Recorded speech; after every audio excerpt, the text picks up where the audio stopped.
If you hate being told what to do or worse, told how to think, you have probably been called stubborn, difficult, or arrogant your entire life.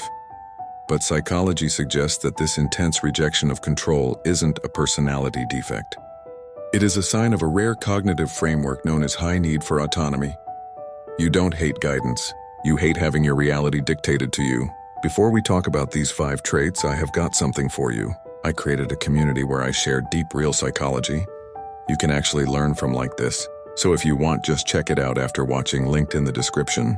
Now, the first reason you hate when you are told what to do is what behavioral scientists call psychological reactance. This explains the dishes scenario. Your brain views your free will as a territory. When someone issues an unsolicited command, especially in a rude tone, your brain perceives it as a trespassing threat. Your refusal to comply isn't laziness. It is a biological defense mechanism. You are wired to restore your freedom by doing the exact opposite. You aren't being petty. You are protecting your agency. This leads directly to the second trait, the competence filter. A lot of people think you have a problem with authority. That's not true. You have a problem with incompetent authority. You're actually very willing to follow a leader, but only if that leader has proven they are logical and capable. Most people blindly obey titles, managers, parents, politicians. You, however, audit the person behind the title. If their command lacks logic, your brain hits the emergency brake. You don't blindly follow. You consciously consent. Now, having a competence filter explains why you hate bad orders, but it doesn't explain that deeper rage you feel when someone tries to program your mind.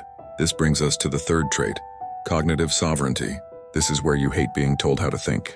In social psychology, there is a concept called the agentic state, where people stop thinking for themselves and surrender their conscience to the group. You are immune to this. When a boss, a partner, or a movement tells you what to believe instead of why you should believe it, you feel attacked. You don't want a script. You want the raw data so you can form your own conclusion. You are the cult proofer. You are the fail-safe that stops the group from walking off a cliff just because everyone else is agreeing. But this independence comes with a heavy cost, isolation. Because you refuse to play social games or submit to groupthink, you often end up alone or self-employed. This links to the fourth trait, intrinsic motivation dependency. Research in self-determination theory shows that most people can be motivated by extrinsic rewards. Money, status, praise. You are motivated by autonomy. You will work 18 hours a day on your own business for free, but you will struggle to work 8 hours a day for a boss who micromanages you for a paycheck. Your fuel isn't money, it is ownership.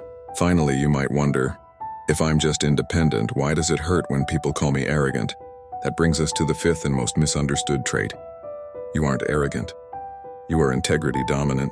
When you resist a command or refuse to adopt a popular opinion, it's not because you think you are better than everyone. It's because for you, compliance feels like lying.